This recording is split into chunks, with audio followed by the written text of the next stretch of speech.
Olá, pessoal. Bom dia, boa tarde, boa noite. Paz do Senhor, graça e paz, paz de Cristo. Acho que eu cumprimentei todos, né? É um prazer poder participar desse evento. Sinto-me realmente lisonjeado de poder participar. Espero que eu consiga contribuir de alguma forma para abençoar a vida de alguém. Então, coube-me a responsabilidade de falar sobre o capítulo 5 de 1 Pedro. Então eu vou fazer a leitura aqui agora. Estou com a Bíblia aqui. 1 Pedro capítulo 5. Vou ler até o versículo 11. Diz assim: Rogo-vos, pois, aos presbíteros que há entre vós, eu, presbítero como eles, e testemunha dos sofrimentos de Cristo, e ainda coparticipante da glória que há de ser revelada.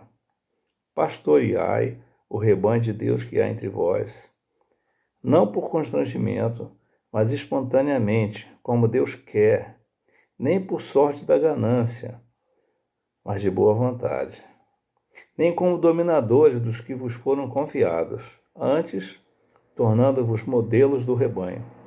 Ora, logo que o supremo pastor se manifestar, recebereis a imarcessível coroa de glória. Rogo-vos igualmente, rogo igualmente aos jovens, sede submissos aos que são mais velhos, outrossim no trato de uns com os outros. Cingi-vos todos de humildade, porque Deus resiste aos soberbos, contudo, aos humildes ele concede graça. Humilhai-vos, portanto, sob a poderosa mão de Deus, para que ele, em tempo oportuno, vos exalte, lançando sobre ele toda a vossa ansiedade, porque ele tem cuidado de vós. Sede sóbrios e vigilantes. O diabo, vosso adversário, anda em derredor como leão que ruge, procurando alguém para devorar. Resistir firmes na fé, certos de que sofrimentos iguais aos vossos estão se cumprindo na vossa irmandade, espalhada pelo mundo. Ora, o Deus de toda graça, que em Cristo vos chamou à sua eterna glória, depois de terdes sofrido por um pouco, ele mesmo vos há de aperfeiçoar, firmar, fortificar e fundamentar. A ele seja o domínio pelos séculos dos séculos. Amém. Palavra de Deus, palavra poderosa. Então, eu quero dar título a essa reflexão, né? Seria mais ou menos apacentar o povo de Deus em meio ao sofrimento. Falar também dos deveres do ministério, falar da relação dos jovens e dos anciãos, fala de humildade, fala de vigilância. Como já deve ter sido dito pelos que me antecederam, o propósito dessa epístola é para encorajar os crentes, né, os cristãos, de um modo geral. E nenhum de nós está isento de fracassos, né? Nenhum de nós está isento de fracassar necessariamente. E uma das questões que mais tem trazido desgosto no meio cristão, no meio evangélico, é a questão da soberba, né? A soberba, sem dúvida alguma, pode sim trazer uma série de consequências. Olha quem está falando isso, né? Aqui eu li a epístola do apóstolo São Pedro. Pedro era uma pessoa especial. Pedrão, alguns até falam, né? Ele era, sem dúvida alguma, um dos principais discípulos. Ele era um dos 3 mais chegados do Mestre, né? Ele teve a oportunidade de ver Cristo transfigurar-se. Isso foi para poucos. Só ele, Tiago e João tiveram esse privilégio, essa visão extraordinária, né? Ele também era o porta-voz dos demais discípulos, né? Ele presenciou milagres, os que estão narrados e os que não estão narrados na Bíblia, né? Na palavra de Deus. Mesmo depois de ter fracassado, quando Jesus ressuscita, Deus cita, né? Fala para os meus discípulos e para Pedro, né? Então, assim, ele podia achar que ele era o tal, era o bom, era o cara. No entanto, aqui nessa epístola, sobretudo nesse capítulo 5, que nós lemos aqui, nós o vemos identificando-se com os demais presbíteros, anciãos, né? Na mesma categoria, não como sendo superior. Eu diria que, de alguma forma, até isso põe por terra aquela ideia de que alguma corrente que diz que ele foi o primeiro papa, né? Mas a gente não tem, em hipótese alguma, a gente não tem base bíblica nenhuma para isso, né? Ele, então, desmente toda e qualquer honra de ser o primeiro papa, de uma humildade que ele aprendeu com o próprio mestre, né? Jesus, sendo o próprio Deus, não teve por usurpação ser igual a Deus, mas humilhou a si mesmo, tomando a forma de servo e morrendo a morte de cruz. Então, Pedro, ele admoesta a esses presbíteros, esses anciãos, a apacentar o rebanho de Deus, que era exatamente o que Jesus falou para ele fazer, né? Quando Jesus ressuscitou e esteve com ele e perguntou: e aí, tu me amas? Sim, Senhor, eu amo. Então apacenta minhas ovelhas. Por 3 vezes. Apacenta os meus cordeirinhos. Apacenta, né? Então, assim, decididamente, Pedro aprendeu com Jesus, que era uma liderança baseada no serviço, né? Se alguém quiser ser servido, seja o servo, é o que Jesus fala lá em Marcos 10. Quem quiser ser o maior, seja o menor. Quem quiser ser o primeiro, seja o último. Ele aprendeu isso direitinho, né? E então, assim, Pedro, ele aí tem realmente respaldo para falar, né? Ele se mostra bem consciente, bem convicto, né, acerca disso que ele estava falando.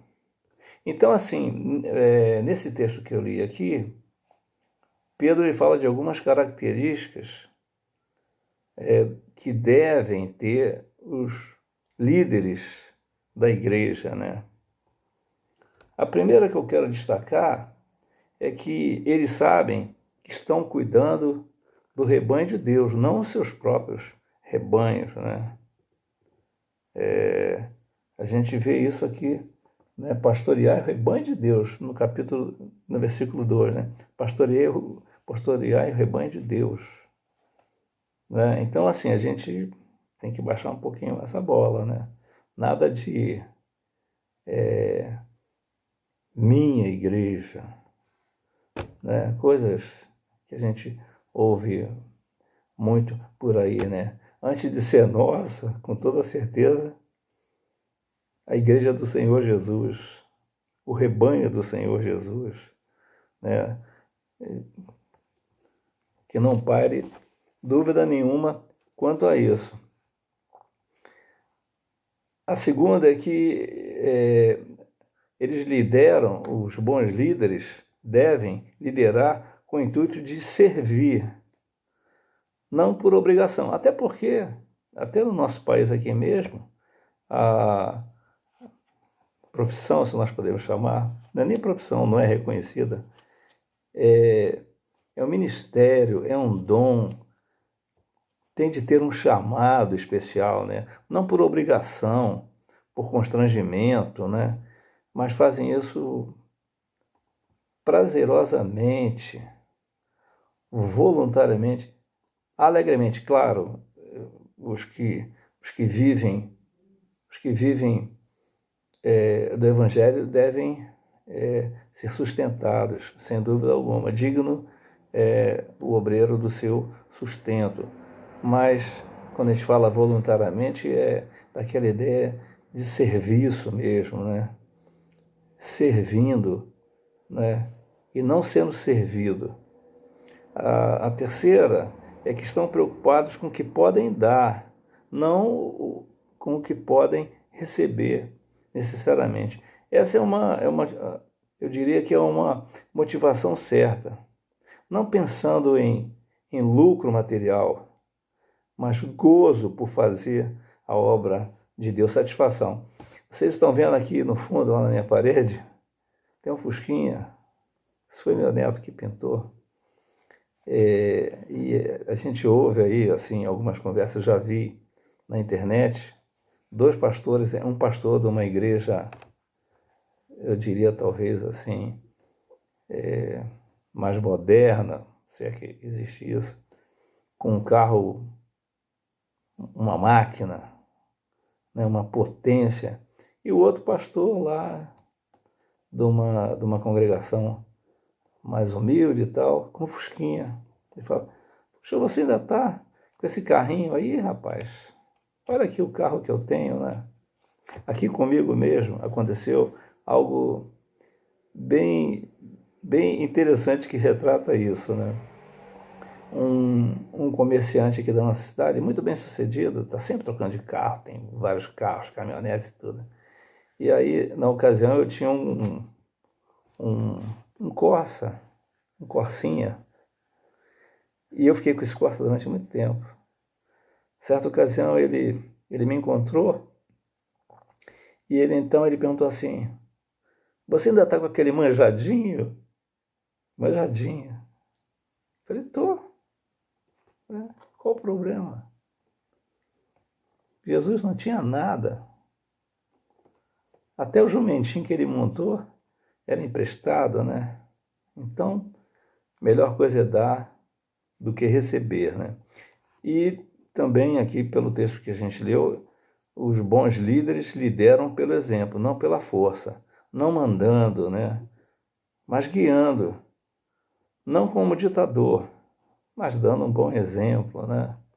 Nada de privilégios. Nada de privilégio. Que privilégio, mano? Eu soube de uma igreja aí, alguém estava me contando, que quando eles têm lá as festividades, as celebrações, os almoços, os jantares, os pastores ficam numa sala separada e são servidos com comidas diferentes, melhores. Falei, meu Deus, que loucura! Mas isso existe, né? E aí depois também, uma outra questão é que reconhecem que estão servindo ao sumo pastor, né? Ora, logo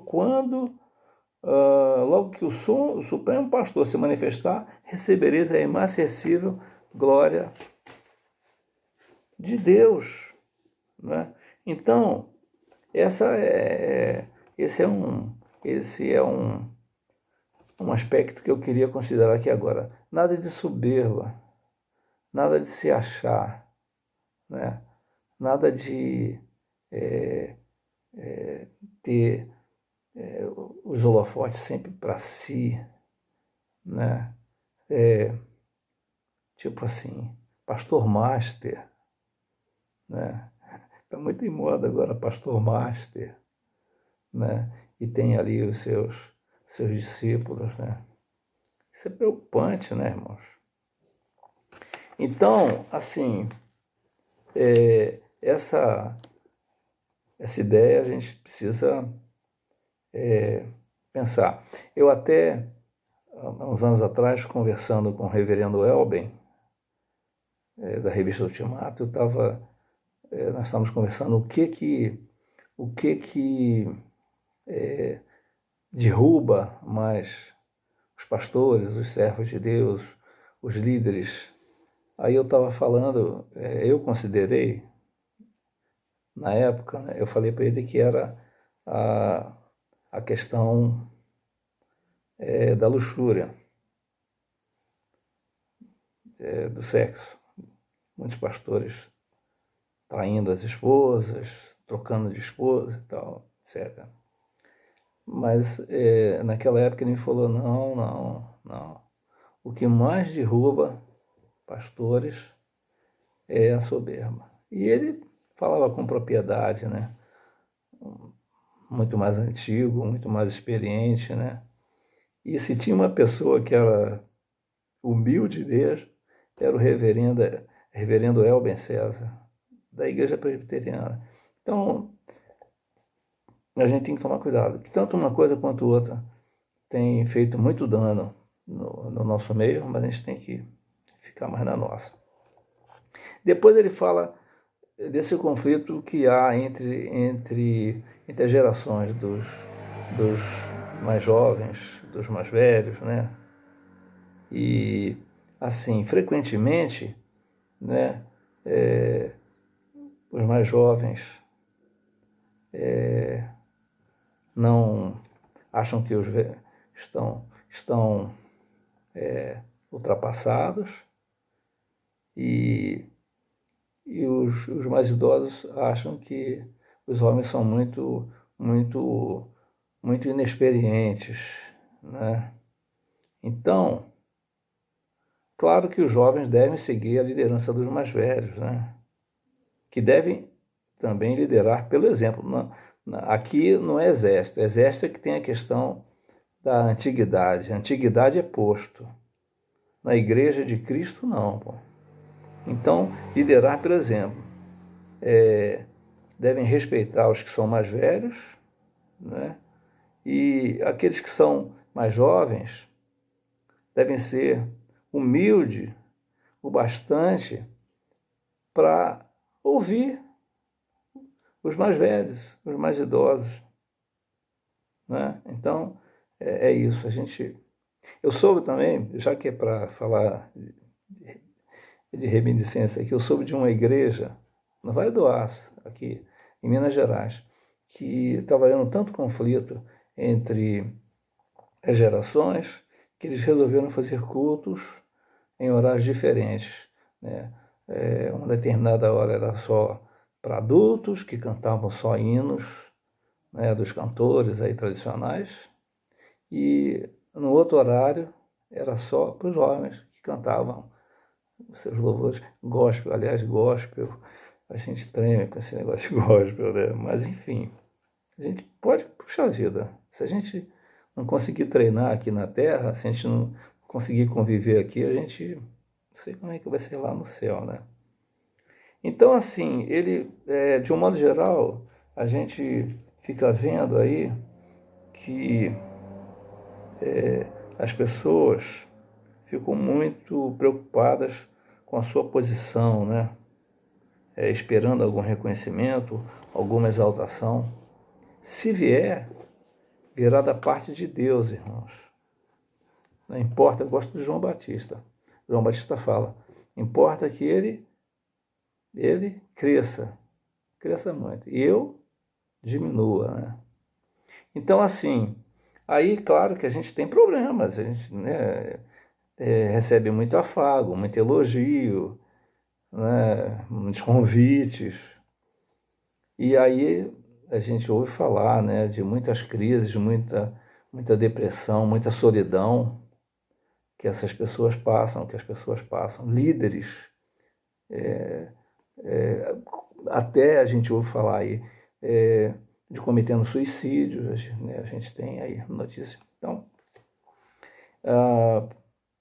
você não deve, né, suportar sozinho as suas crises, as suas tensões, as suas lutas.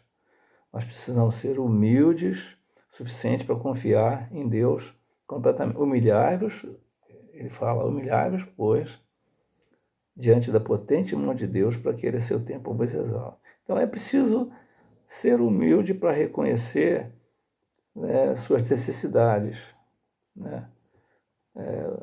A sua precisão. Você precisa de Deus, eu preciso de Deus, todo mundo precisa de Deus. O líder, mais do que ninguém, precisa muito de Deus, não pode só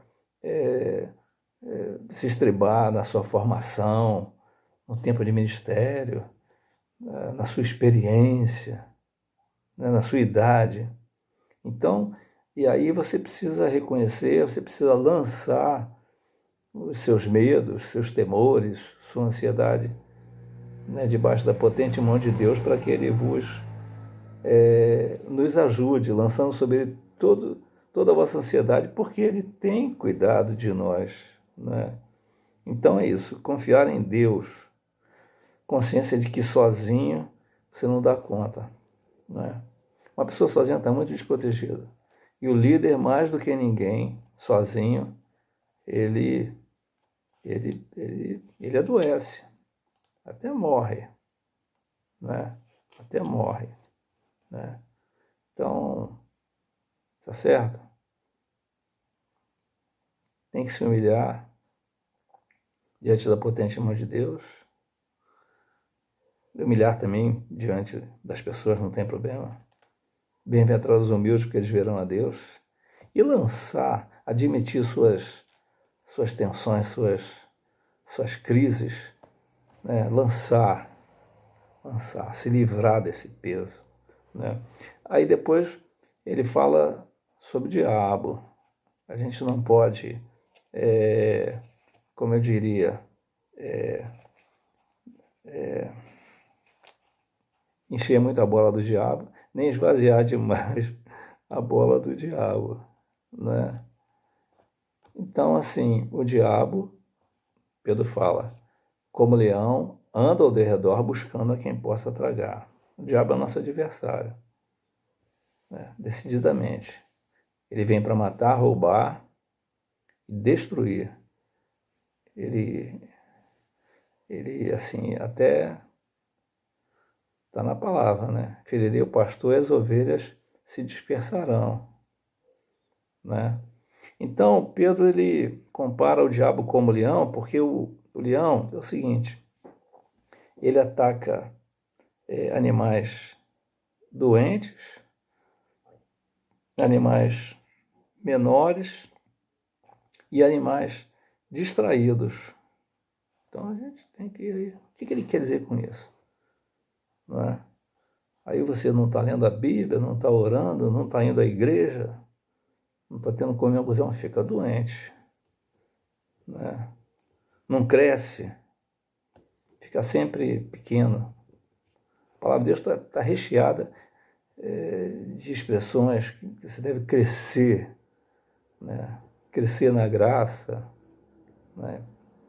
Então, cuidado que o leão está tá perto, né? Tá? Você pode estar assim, muito imaturo, né? Ou até doente espiritualmente. Então, os leões atacam os animais doentes, os animais menores e os distraídos, né? Então ele fala para nós tomarmos cuidado quando nós estivermos tendo algum tipo de problema, né? Nós ficamos assim impotentes, ficamos mais impotentes quando nós nos afastamos dos demais crentes, né? Aliás, queria ainda falar sobre essa questão de ir afastado da igreja, né? Eu tenho ouvido várias pessoas falando assim: eu não estou indo na igreja, né? Eu estou afastado da igreja, mas eu não estou afastado de Deus, não. Filho, cuidado, porque isso é uma falácia, é uma mentira. Afastado da igreja está sim afastado de Deus, né? E afastado de Deus é um perigo. Olha o diabo aí, o leão velho que vem para tragar, vem para devorar, vem para destruir a sua reputação, né? Vem para destruir o seu testemunho, destruir a sua família. E como tem sido aí pessoas atacadas pelo diabo, né? É igualzinho esses lances que a gente ouve falar aí agora, está muito em moda, né, sobre a Covid, o coronavírus. Que nós estamos cansados, mas ele não cansa, o diabo não cansa, né? O diabo está aí, pronto para atacar. Nós precisamos resistir firmes. Ele fala para resistir firmes na fé, né? Certo de que o que nós estamos passando, outras pessoas, outros servos de Deus, no passado ou até no presente estão passando, né? Então, não tem esse lance não, né? É isso, né? Então, você não pode baixar a guarda, fica esperto, fica vigilante. Assim, então, Pedro está falando, tem lições aqui que não acabam mais, né? Falando de, para ficar firme, certo? Que os sofrimentos, né? Fala de perseguição, né? Fala de uma série de coisas aí. Então, assim, quando nós estamos passando por algum problema, nós sentimos frequentemente que a nossa dor nunca vai terminar, né? Então, Pedro, ele deu àqueles cristãos e ele dá a nós também uma ampla perspectiva, que nós estamos servindo a Deus, ao Deus de toda graça. Ora, o Deus de toda graça, que em Cristo vos chamou à sua eterna glória, depois de ter sofrido por um pouco, ele mesmo vos há de aperfeiçoar, firmar, fortificar e fundamentar. Isso é uma ampla perspectiva, né? Veja bem, nós estamos lidando com o Deus, o Senhor de todo o universo, Pai do nosso Senhor e Salvador Jesus Cristo. Não é qualquer coisa, é o que há de mais poderoso. Então, e o Deus de toda graça, né? E ele diz então que esse Deus maravilhoso que nós conhecemos, que nos chamou à sua eterna glória, ele mesmo, ele haverá de nos aperfeiçoar. Ele fala isso aqui, né? Firmar, fortificar e fundamentar. O Deus que nós conhecemos, né? O Deus de amor, o Deus da bondade, o Deus da misericórdia, o Deus de poder. E ele nos chamou à sua eterna glória, né? Ele está falando de céu, está falando de glória por toda a eternidade, mesmo sofrendo um pouco, não é? Mesmo sofrendo um pouco. Então, assim, queria terminar essa palavra dizendo que na presença de um Deus como o nosso Deus, um Deus generoso, que tem grandes planos em Cristo, planos eternos e gloriosos, nós temos mais é que fazer como ele fala aqui, no último versículo que eu li. Ele fala assim: a ele seja o domínio pelos séculos dos séculos. Amém. A ele, só a ele, toda a glória, todo o louvor, todo o domínio, todo o meu amor, toda a minha vida, todo o meu sacrifício, toda a minha dedicação a Ele, né? Por Ele, toda a minha vida, né? Então, assim, quero incentivar você que está me vendo e me ouvindo aí, para você que é líder, você que é um pastor, um evangelista, um presbítero, um diácono, que você não desanime, continue firme. Pastoreie, apacente o povo que Deus tem confiado a você, mesmo em meio do sofrimento dos outros e seu sofrimento também, né?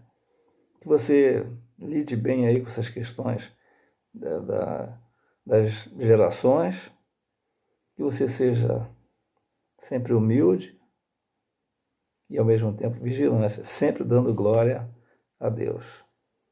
Tá certo? É isso. Que Deus possa nos abençoar para que essa palavra realmente encontre lugar na nossa vida, no nosso ministério, onde quer que nós estejamos. Forte abraço. Fiquem com Deus.